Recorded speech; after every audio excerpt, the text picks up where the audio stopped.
ሰላም ጥዕና ሃበለይ ኩራት ተዓዘብተይ ከመይ ጸኒሕኩም ሎሚ ብዛዕባ እቲ ኩላህና ኣዝዩ ዘግድሰና ክንከናኸኖ ዘለናን ገጽና ክንዛተይና ናይ ቡና ማስክ ንገጽ ይኸውን ድዩ ናይ ቡና ማስክ ተጠቒምክን ፈልጣ ዶ ወይ ድማ እንታይ ዓይነት ማስክ ንገጽክን መመላኽዒ ተጠቀማ ከም ዝፍለጥ ገጽና መስትያት መንነትና ጥራይ ዘይኮነስ ገጽና እቲ ንዓለም መንነትና ስምዒትናን እንርእየሉ ቀዳማይ መጋሃዲ ወይ መግለጺ ኣካልና እዩ እዚ ማለት ገጽና ካብ ዝኾነ ኣካልና ንላዕሊ ንሰባት መንነትናን ስምዒትናን ውሽጣዊ ጥዕናናን ቀልጢፉ ዘርድእ ክፍሊ ኣካልና እዩ ብተፈጥራዊ ገጽና ንኹሉ ዓይነት ብከል ኣየር ንብርቱዕ ፀሓይን ዝተፈላለዩ ረኽስታት ቀዳማይ ተቓላዓይ ስለ ዝኾነ ፍሉይ ክንክን የድልዮ ጥዑይ ቆርበት ገጽ ድማ ምስ ነፍሰ ተኣማንነት ምስ ኣብ ማሕበራዊ ህይወትናን እንርእዮ ድምቀትን ጥቡቕ ምትእስሳር ኣለዎ ስለዚ ድማ ኩላህና ጽሩይ ድሙቕን ዘንጸባርቕ ቆርበት ክህልወና ካብ ልቢ ንምነ ይኹን እምበር እቲ ንጽባቐ ዘለና ድሌት ሓደ ግዜ ካብ መጠን ሓሊፉ ኣብ ዘይተደለየ ሰዓብን ከውድቐና ይረአ እዩ ኣብዚ ክልተ መሰረታዊ ሕቶታት መልዓል ይድሊ ቀዳማይ ተፈጥሯዊ እዩ ወይ ጽባቐ እዩ ተባሂሉ ዝንገረና ኩሉ ንቆርበትና ብሓቂ ይጠቅም ድዩ ማለት እዚ ብዙሕ ግዜ ንርኢና ሓንቲ ጥቀም ንርኢ እሞ ብድሕሪኡ እዚ ተፈጥሯዊ ኢልካ ኣልዒልካ መጥቃም ኣሎ ካልኣይ ድማ ብሰንኪ ዘይተረጋገፀ ሓበሬታ ብኢድናን ቆርበትናን ነበላሹን ነቲ ተፈጥሯዊ ጽባቐና ነጥፍኦ ኣለና እምበኣር ሎሚ ኣብ ገዛና ብቐሊሉ ንረኽቦም ንገጽና ዝጠቕሙ ብሉጻት ውህዳትን ንመን ከም ዝኾኑ ብኸመይ ክንጥቀመሎም ከም ዘለናን ብዝርዝር ክንርኢና ኩላህና ንጥዕናናን ንጽባቐናን ዝረብሐና መሲልና ብጌጋን ንገብሮም ንቆርበትና ግን ቀስ ብቐስ ዝቐትሉ ንነዊሕ እዋን ዝጸንሐ ጉድኣት ዝፈጥሩን ስቕታ ዝመረጡ ጸላእቲ እውን ወይ ከዓ ልምድታት እውን ክነግረኩም እየ እዞም ልምድታት እዚኦም ነቲ ተፈጥሯዊ መከላኸሊ ቆርበት ብምዝራግን ዝተፈላለዩ ረኽስታት ዕድመ ዘቀላጥፉ ወይ ከዓ ናይ እርጋን ወይ ከዓ ንዕድመና ኣብዚ ሰዓቱ ንኽንኣርግ ዘቀላጥፉ ነጥብታት ብኸመይ መገዲ ከም ዘቃልዑና ክንድህሰስ ኢና ብተወሳኺ ድማ ኣብዚ ቪድዮ እዚ ንጥዕና ቆርበትና ናሓዋሩ እንቕይረሉ ተፈጥራዊ ድምቀት እንምልሰሉን ወሳኒ ሚስጥር ከመይ ክንገብር ከም ዘለና ብሰፊሑ ክንዛተየሉ ኢና ማለት እዩ ጥንታዊ ኣቦታትና ክምስሉ ከለው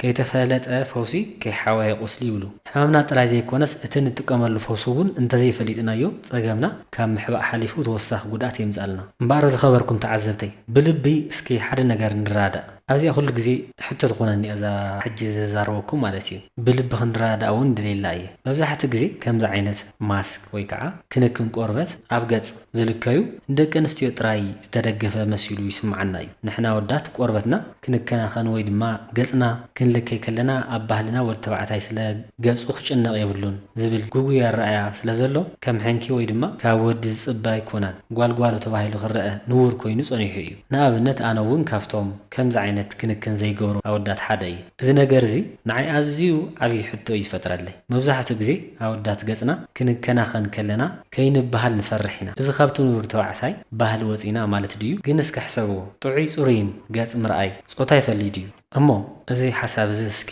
ኣወዳት ኣዋልድ ኣብ ዘለክን ሓሳባት እስኪ ብንጹር ክንዘራረሉ ይደለ ማለት እዩ ማለት ከምዚ ምግባርና ንሕና ንባህልና ማለት ምንክብኻብ ሓደ ወዲ ንገጹ ተተንከባኺቡ ባህሉ ይጠልም ድዩ ዘሎ እስኪ ኣወዳት ኣብ ውሽጢ ዓዲ እትነብሩን ኣብ ደገ ዘለኹም በተለይ ድማ ደገ ዘለኹም ኣሕዋትና ከመይ ትርእይዎ ኣብ ዘለኹም ሃገራት ኣወዳት ንቆርበቶም ዝህብዎ ግምት ምስታብ ዓዲ ዘለኹ ንዛፀር ከሎ ከመይ እዩ ገጽና ምሕፃብ ምልስላስን ጥራይ ዘይኮነስ ከምዚ ዓይነት ተፈጥሯዊ ማስክታት ምጥቃም ከመይ ይስማዓኩም እስኪ ኣብ ዘለኩም ርእቶ ብግልጽነት ለግሱለይ ንሕና ወዳት ኣብዚ ነገር እዚ ንሽወዲና ዘለና ወይስ ገና ኣብቲ ድሑር ኣረኣየና ዘለና ወይስ ከመይ ይኹን ትብሉ ወይስ ኣብ ትክክለኛ መንገዲ ኢና ኒና እስኪ እዚ ብህድኣት ንሕሰቦ ማለት እንታይ እዩ ዝሓስበና ማለት እቲ ሓመድ እቲ ፀሓይ እቲ ብከል ኣየር ጾታ ይፈልይ ድዩ ኩላህና ሓደ ዓይነት መጥቃዕቲ ኢና ንገጥም ዘለና ስለዚ ኣሕዋተይ ኩላና ኣብዚ ክንዘራረብ ይደለ ማለት እዩ ማለት ብንጹር እዚ ሓሳብ እዚ ኣረጊት ሓሳብ ድዩስ ወይስ እንታይ እዩ ማለት ኩላና ፍጡራት እንዲና ኩላና ድማ ኣካልና ክንንከባኸብ ሰብኣዊ መሰልና እዩ ማለት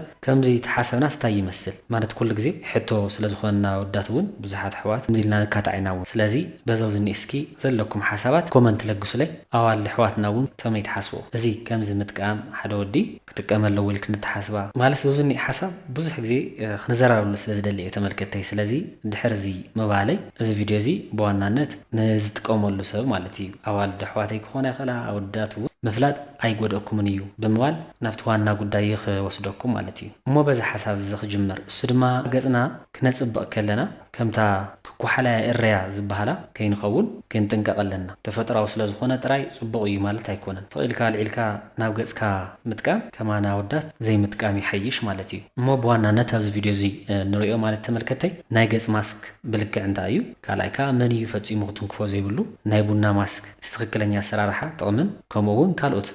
ብሉጻት ዝበሃሉ ማስክታት እውን ኣብዚ ክሕብረኩም እየ ከመይ ክንጥቀመሎም ኣለና እንታይ ይጠቕሞም ዝብል ማለት እዩ ኣብ ሰሙን ክንደሻዕ ክንጥቀመሎም ኣለና ብድሕሪኡ ኸ እዚ ማስክ እዚ ፈፂሙ ክትጥቀመሉ ዘይብልኻ መን እዩ እውን ዝብል ኣብዚ ክንርኢና ማለት እዩ ከምኡውን ኣብ መወዳእታ እዛ ቪድዮ ቆርበትኩም ብኸመይ ዓይነት መገዲ ወይ ከዓ ኤክሶፎሌት ክገብር ከም ዘለዎ ሳይንስ ዝተገረመሉን ኣዴታትና ድማ ብፍላጥ ይኹን ብዘይፍላጥ ካብቲ ጥንቲ ጀሚረን ክጥቀማሉ ዝፀንሓ ተፈጥራዊ ሚስጥር ክነግረኩም እየ እዚ ሚስጥር እዚ ነቲ ዝሞተ ቆርበት ብምእላይ ነቲ ንቡር መከላኸሊ ዓቕሚ ገጽና ከይተናኸፈ ብኸመይ ልሙድን ጥዑይ ገጽ ከም ዝህልወና ዝሕብር እዩ እዘን ኣዴታትና ብልምዲ ጥቀማሉ ዝነበራ ተፈጥራዊ ሜላታት ሎም ብሳይንሳዊ መርትዖ ተረኺብዎም ኣብ ዓበይቲ ትካላት ስነ ጽባቐ ዓለም ይትግበሩ ኣለዉ ስለዚ እቲ ሓቀኛ መገዲ ጽባቐ እንታይ ምዃኑ ንምፍላጥ ክሳብ መወዳእታ ምሳይ ክትጸንሑ ይላበወኩም እሞ እስኪ በቲ ቡና ማስክ ማለት እንታይ ምዃኑ ዝብል እስኪ ብኡ ንጀምር ቡና ማስክ ማለት ካብቲ ኩላህና እንሰትዮ ፍረ ቡና ዝዳለ ኮይኑ ኣብ ውሽጢ ዝሕዞ ካፌን ተባሃለ ባእታ ንቆርበትና ዓብዪ ረብሓ ኣለዎ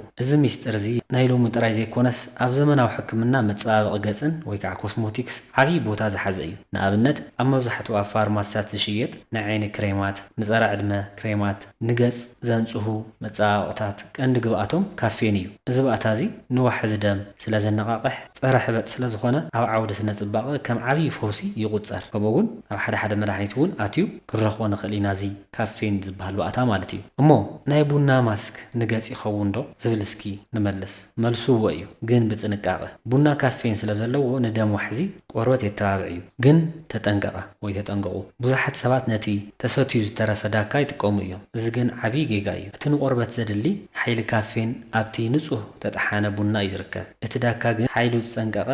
ክኸውን ስለ ዝኽእል ባክተርያ እውን ክህልዎ ስለ ዝኽእልን እሶ ይምከርን እዩ እሞ ተመልከተይ ቡና በይኑ ሕጂ እንታይ እዩ ትዋና ነገር ክኸውን ዘለዎ ቡና በይኑ ሕጂ ንገጽ ኣይምከርን እዩ እንታይ ደኣ ክንውስኸሉ ኣለና ካልእ ውህድ ተወሰኽናሉ እዩ ዝበለፀ ቡና በይኑ ንገጽ ከም ጭቃ ሑፃ እዩ ንቆርበት ይሓርዶ እምበር ኣይፍውሶም ስለዚ ከም መዓር ወይ ዘይቲ ኣውሊዕ ዝኣመሰሉ መለሳለስታት ምጥቃም ግድን እዩ ስለዚ ናብቶም ሰለስተ ውህዳት ወይ ከዓ ብሉጻት ገጽ ማስክታት እንብሎም ናኦም ከብለኩም ማለት እዩ ተቐዳማይ ናይ ቡናን መዓርን ውህድ ማለት እዩ ንጽሬትን ንጥዕናን እዚ ውህድ እዚ ከመይ ኢና ነዘጋጅዎ ሓደ ማንካ ደቂቕ ዝተጣሓነ ንጹህ ቡና ምስ ሓደ ማንካ መዓር ብምሕዋስ ምጥቃም ይከኣል እዩ ማለት እዩ መዓር ተፈጥራዊ ፀረ ባክተርያ ጥራይ ዘይኮነስ ንቆርበት ጠሊ ክሕዝ ዝኽእል ወይ ከዓ ሞይስቸራይዘር ኢልና እውን ንጽውዖ እዩ እዚ ማለት ቡና ነዚ ዝሞተ ቆርበት ብምሕኻኽ ተልግሶ ከላ መዓር ድማ ነቲ ሓድሽ ዝተቐልቀለ ቆርበት ብምልስላስ ካብ ምሕርሓር ይከላኸሉ እዚ ውህድ እዚ ንቆርበትና ኣዝዩ ጽሩይን ንጹህን ክኸውን ብምግባር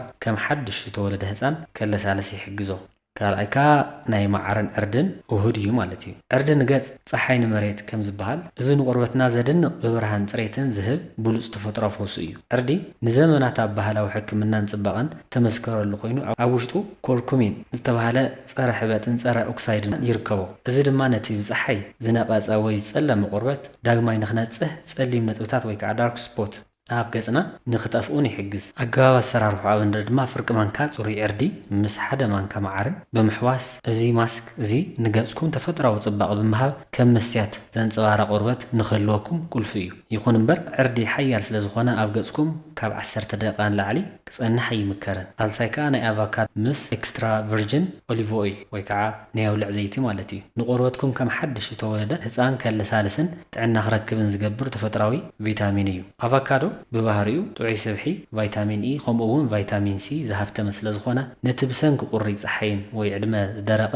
ቆርበት ዳግማይ ክንክሕደስን ጠሊ ንኽረክብን ዓብዪ ተራ ይፃወት ኣገባብ ኣጠቓቕምኡ ከዓ ፍርቂ ኣቫካዶ ብደንቢ ጨፍልቕዎ ምስኡ ድማ ሓደ ማንካ ዘይቲ ኣውሊዕ ሕወስሉ እዚ ውህድ እዚ ንገጽኩም ጥራይ ዘይኮነስ ንኽሳድኩም እውን እንተለኺኹሞ ድሕሪ 15 ደቂቓ ምስ ተሓፀብኩሞ እቲ ለውጢ ብቕፅበት ክረአ እዩ ቆርበትኩም ልሙፅን ጥዑይን ዘንፀባርቕን ኮይኑ ክትረኽቦ ኢኹም እምበር ተመልከተይ እዚኦም እዮም እቶም ውህዳት ሒዘ መፅእ ዘለኹ ግን ኣብዚ ኣዝዩ ብጥንቃቐ ክትሰምዑን ይደሊ እዞም ውህዳት ተፈጥራዊ ስለ ዝኾኑ ጥራይ ንኩሉ ሰብ ይስማዕምዑ ማለት ኣይኮኑን ስለዚ ቅድሚ ናብ ገጽኩም ምልካይኩም ፈተነ ክትገብሩ ኣለኩም እዚ ፈተነ እዚ ድማ ከመይ እዩ ካብቲ ዘዳለኹሞ ውህድ ንኣብነት ቡና መዓር ንሽተ ይውሰዱ ብድሕሪኡ ኣብ ዝኾነ ክፋልኩም ማለት ኣብ ውሽጢ ክፍሊ ኢድኩም ወይ ድማ ኣብ ትሕቲ እዝንኹም ልክዕ ከምቲ ኣብ ገጽኩም ክትለኽይዎ ዝደለኹም መጠን ለኸይዎ ን10 ክሳብ 20 ደቂቓ ወይ ንዝበለፀ ውፅኢት ን24 ሰዓት ተጸበዩ እንታይ ክንዕዘብ ኣለና ክትብሉ ትኽእሉ ኢኹም እቲ ዝለኸኽሞ ቦታ እንተደኣ ሓርሒሩኩም ቀይሑ ወይ ሕኽኽ ፈጢሩልኩም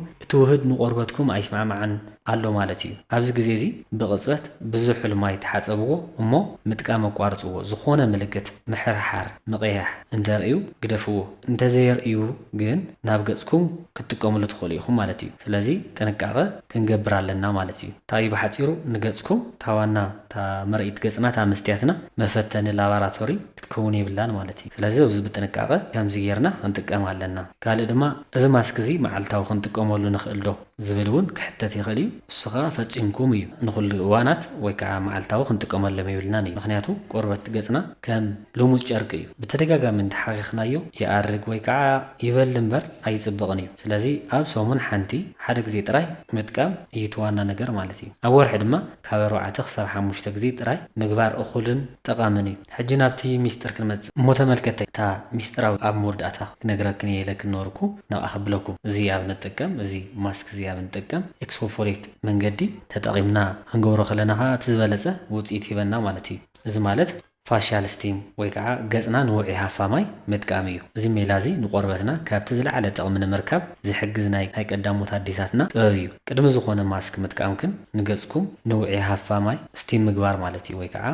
ምቅላዕ ማለት እዩ ነቶም ናይ ቆርበት ምንጭታት ወይ ከዓ ፖርስ ብዝግባእ ይኸፍቶም እሞ እቲ ማስክ ናብ ውሽጢ ንኽሰርጽ ዝያዳ ለውጢ ከምፅን ይሕግዝ ማለት እዩ እዚ ብኸመይ መልክዕ ይግበር እንተኢልና መጀመርታ ገጽክን ብልኡም ሳሙና ብማይን ብደንቢ ምሕፃብ ዝኾነ ክሬም ወይ ከዓ ሜካፕ ክህሉ የብሉን ካልኣይ ኣብ ሓደ ዓሚቕ ሳሓን ክኸውን ይኽእል ኣብ ዝኾነ ቦታ ፅሩይ ማይ ተፍልሓ ብድሕሪኡ ማይ ምስ ፈልሐ ካብቲ ሓዊ ውርድኦ እሞ ብፎጣ ነቲ ገጽኩምን ነቲ ሸሓንን ብሓባር ብምሽፋን ነቲ ዝወፀሉ ሃፋ ን5 ክሳብ 10 ደቂቓ ተቐበልዎ እዚ ሃፋ እዚ ንቆርበትኩም የለሳለሶን ነቲ ውሽጢ ዘሎ ፖርስ ተሓቢኡ ዘሎ ረስሓት እውን የልዕሎ ማለት እዩ ኣብዚ ጥንቃቐ ክንገብሮ ዘለና ገጽኩም ካብቲ ማይ ኣዝዩ ከይቀረበ 20 እስካብ 30 ሴንቲሜትር ርሕቐት ክኸውን ኣለዎ ኣዝዩ ብጣዕሚ እንተቐሪብኩም ቆርበትኩም ክሓርር ወይ ከዓ ክጉዳእ ስለ ዝኽእል ስለዚ ርሕቕ ኢልኩም ክትጥቀሙ ኣለኩም ማለት እዩ ከምኡውን ትንፋስ ክሓፅረኩም እንተልኩምን ፈጣኹም ልዕሉ ድሕሪ ፍሉሕ ማይ ወይ ከዓ ድሕሪ ከምዚ ዓይነት ስቲም ምውሳድና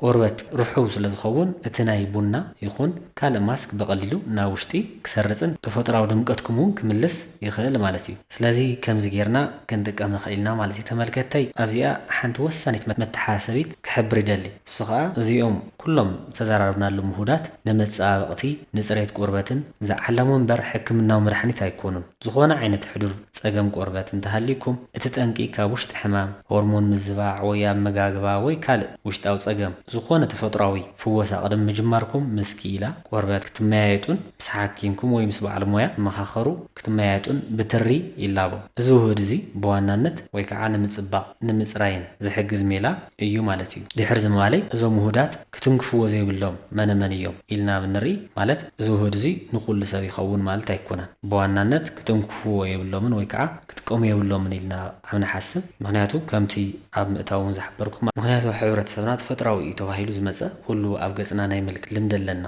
ግን ኣብዚ ጥንቃቐ ክንገብር ኣለና ማለት እዩ እምበር እዞም ዝስዕቡ ሰባት ካብዞም ተዘራርብናሎ ውህዳት ክጥንቀቁ ኣለዎም ማለት እዩ ሓደ ኣክቲቭ ኣክኒ ወይ ከዓ ብጣዕሚ ናይ ቀረባ እዋን ወይ ከዓ ኣክቲቭ ዝኾነ ፈፀጋ ዘለኩም ገጽኩም ፈፀጋ ተወሪሩ ኣብ ዘለዎ ግዜ ቡና ምልካይ ፈፂሙ ኣይምከርን እታ ውሽጢ ቡና ዘሎ ሕሩጭ ክትልኽይዎ ተለኹም ነቲ ቁስሊ ንዝያዳ ረኽሲ የቃልዑ እዚ ድማ ነቲ ቁስሊ ካብ ምሕዋይ ሓሊፉ ንነዊሕ እዋን ዝጸንሕ ንጽባቐ ገጽኩም ዝጸልውን ዓሚቕ ጸሊም ጠባሳ ከም ዘተርፍ ይገብር እቲ ቆርበት ኣብ ዝሓመሉ ግዜ ህድኣት ልኡም ክንክን እዩ ዘድልዮ እምበር ተሪር ምሕኻኽ ኣየድልዩን ስለዚ ተጠንቀቑ ወይ ከዓ እዚ ኣይትጠቐሙ ካልኣይ ድማ ተኣፋፊ ቆርበት ዘለኩም ወይ ከዓ ሴንሲቲቭ ስኪን ዘለኩም ገጽኩም ቀልጢፉ ዝቐይሕ ቀልጢፉ ዝጽልም ወይ ምስ ዝኾነ ነገር ቀልጢፉ ስምዒት ዘርኢ እዚኦም ማስክታት ወይ ከዓ በተለይ ቡና ንዓኹም ከም መርዚ እዩ እቲ ኣብ ውሽጢ ዘሎ ካፌን እቲ ተሪር ባህሪ ናይ ፍረን ናይ ተፈጥሯዊ መከላኸሊ ቆርበትኩም ብምዝራግ ቆርበትኩም ንዝያዳ ክቃፀልን ቁስልን ከቃልዐኩም ይኽእል ከምዚ ዓይነት ቆርበት ዘለኩም ሰባት እውን ካብ ቡና እቲ ዝያዳ ዝምከር ከም ኦሊቬራ ወይ ከዓ ከምቲ ኦሊቬራ ኢለ ሓቢረዮ ዝነበርኩ ዝኣመሰሉ ተፈጥሯዊ ውህዳት ክትጥቀሙ ይምረፅ እምበር ክቡራት ተዓዘብተይ ፅባቐ ካብ ውሽጢ ይጅምር ካብዞም ሎሚ ዝረኣናዮም ማስክታት ኣየናይ ተጠቒምኩምሉ ትፈልጡ ኣብ ኮመንት ፃሓፉለይ ተመክሮኹም ምክፋልኩም ንዓይ ጥራይ ዘይኮነስ ነቲ ነቶም ካልኦት ንምምሃር ዝደልዩ ኣሕዋትና ኣሓትና እውን ዓብዪ ፋይዳ ኣለዎ። ከምኡውን ከምታ ትምእታወካ ኣብ ዝሓበርኩኹም ኣብዚ ምጥቃም ማስክ ዘለኩም ሓሳብ ኣብ ኮመንት ክትፅሕፉለይ ይፅበየኩም። ከምኡውን ኣሕዋት እዚ ማስክ እዚ ክጥቀማሉ ፀኒሕክ ዶ ወይስ ዘለክን ተመክሮ ኣብ ማስክ እውን ኣብ ኮመንት ክትፅሕፋለይ ወይስ ካልእ ዝተፈላለዩ ተፈጥሯዊ ሜላታት ትጥቀማሉ ኣለክን ዶ እዚ እውን ኣብ ኮመንት ክትፅሕፋለይ ክትሕብራኒ ይላበወክን። ከምኡውን ኣወዳት ከምዚ ዓይነት ክንክን ክገብሩ ኣለዎም ኣለዎ ኢልክ እንዳተሓስባ ናትክን ርእቶ እውን ብጣዕሚ ወሳኒ እዩ። ነቲ ማሕበረሰባዊ ዘተ መቐረት ስለ ዝውስኸሉ ብዘይገለ ስጋኣት ሓሳብክን ኣካፍላኒ እሞ ተዓዘብተይ ኣብዛ ቪድዮ እዚኣ ንጥዕና ቆርበትኩም ዝሕግዝ ትምህርቲ ከም ዝረኸብኩም ተስፋ ገብር እምበር ፅቡቕ ነገር ንበይንኻ ይብላዕን ከም ዝበሃል እዛ ቪድዮ ንዓኹም ጥራይ ከይትረፍኩም